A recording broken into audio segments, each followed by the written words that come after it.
Okay, तर डेंगराव पहा क्वेश्चनचं नाव question आहे आपला न्यूमेरिकलवाले क्वेश्चन शिकायचे आहेत आपल्याला. ठीक आहे, तर न्यूमेरिकलमध्ये काय दिलं बघा. The resistance of a 1 metre long nichrome wire is a 6 ohm. If the reduce the length of the wire is a 7 centimetre what will be the resistance. तर कंडिशन बेटा समजून घ्या काय दिलं याच्यामध्ये.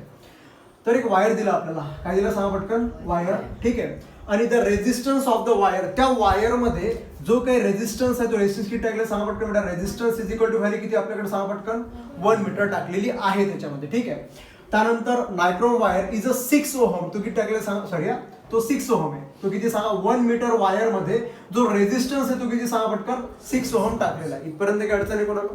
त्यानंतर काय म्हणतोय बघा, we reduce the length of the wire of a 7 centimetre. ठीक आहे ना, म्हणजे ही जी वायर आहे पूर्ण किती सांगा पटकन आपल्याकडे 1 मीटर. त्याला मी काय केलं, रिड्यूस केलं. काय केलं सांगा पटकन, रिड्यूस केलं. रिड्यूस करून त्याला किती रिड्यूस केलं आपण सांगा पटकन बेटा. रिड्यूस केलं आपण, त्याची लेंथ रिड्यूस केली. किती सांगा पटकन, 70. चेक करायचं 70 का 7 आहे, 70 सेंटीमीटर आहे. किती बेटा सांगा पटकन, 70 सेंटीमीटर.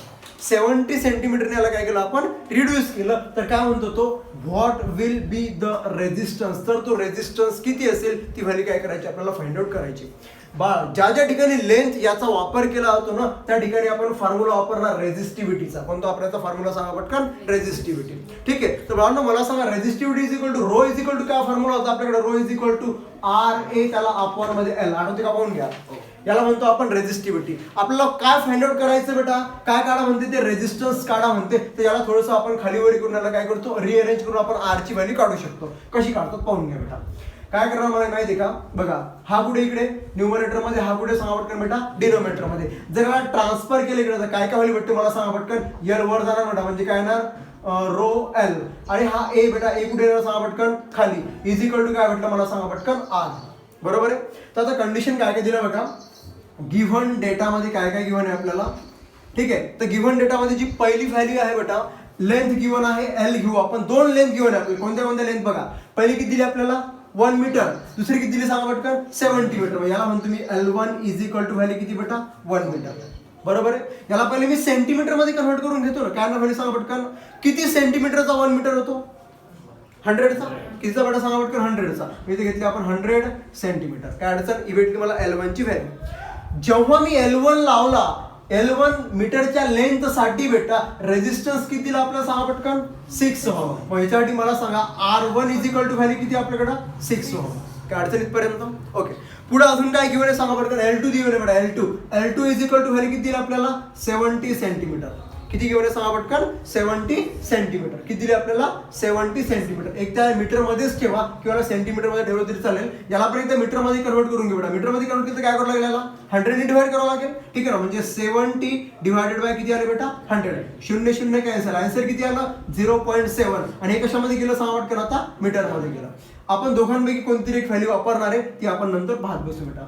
आता मला सांगा, इथे L1 ची व्हॅल्यू बरोबर R1 गिव्हन होता, तर L2 साठी काय काढा म्हणते बेटा, ते रेजिस्टन्स काढा म्हणे. काय काढा म्हणे, रेजिस्टन्स काढा. म्हणजे इथं R2 इज इक्वल टू काय आपल्याकडे सांगा पटकन बेटा क्वेश्चन. समजले पर्यंत. ओके, फॉर्म्युला आपला सर्वांना माहिती बेटा, वी नो दॅट. आपणास माहिती काय माहिती फॉर्म्युला सांगा. R is equal to formula काय आहे, R is equal to rho L त्याला अपॉन मध्ये व्हॅल्यू किती बघा ए. तर काय अडचण. ठीक आहे, आता कंडिशन बघा, इथे मी L1 L2 वापरला, R1 R2 मला काढायचं आहे बेटा. एक काम करू ना आपण, यावरनं मला सांगा बरं R1 is equal to value काय भेटणार आपल्याकडे बेटा सांगा बरं पटकन, रो L1 त्याला अपॉन मध्ये ए. ठीक आहे, हा भेटणार आपल्याला ए. त्यानंतर बाबांनो मला सांगा नंतरची व्हॅल्यू किती आपल्याकडे सांगा पटकन, R2. तर R2 ची फॉर्म्युला काय राहणार आपल्याकडं, रो L2 त्याला अपॉन मध्ये ए. एरिया कॉन्स्टंट असतो त्यामुळे एरियाला आपण A1 A2 लिहिणार नाही, तो थोड्या वेळानं कॅन्सल होणार डायरेक्ट, तो आपल्या काही कामाचा नाहीये बेटा. इथपर्यंत काय अडचण आहे, गिव्हन डेटा कळला तुम्हाला. काढायचं कोण मला सांगा पटकन, R2 काढायचा. आपण काय करणार बेटा माहिती का, डिवाइड करणार. काय करणार, डिवाइड. ठीक आहे, काय करायचं डिवाइड बघा, डिवायडेशन करणार आपण कोणाकोणाचं, R2 डिवायडेड बाय R1. ही कंडिशन मी त्यावर काय करणार बेटा अप्लाय करणार. सांगा मग R2 किती बेटा आपल्याकडे व्हॅल्यू सांगा पटकन, R2 ची व्हॅल्यू किती बाबर पटकन फास्ट आपल्याकडं. तर बाबांनो R2 इज इक्वल टू काय व्हॅल्यू बघा पटकन, रो L2 त्याला अपॉन मध्ये ए. बरोबर आहे, डिवायडेड बाय कोण लिहिणार आपण याला R1. त्याच्या डिवाइड मध्ये कोणाला सांगा, रो L1 त्याला अपॉन मध्ये ए. दिसते सर्वांना बेटा. आता डिव्हायडेशन मध्ये तुम्ही जर पाहिलं, याला जर आपण रिअरेंज जर केलं काय व्हॅल्यू सांगा पटकन प्लीज. सर्वांनी काळजीपूर्वक लक्ष द्या बेटा. हा रो L2 त्याला अपॉन मध्ये A, हा A जाणार वर, A गेला वर, खाली किती आला सांगा पटकन बेटा. रो त्याला अपॉन मध्ये किती आला बेटा L1. समजलं. पाहून घ्या, इथं A कटतो, इथे A कटतो, इथे रो कटतो, इथे रो कटतो बेटा. कळलं का इथपर्यंत. काय आला formula R2 upon R1 is equal to L2 त्याला अपॉन मध्ये L1.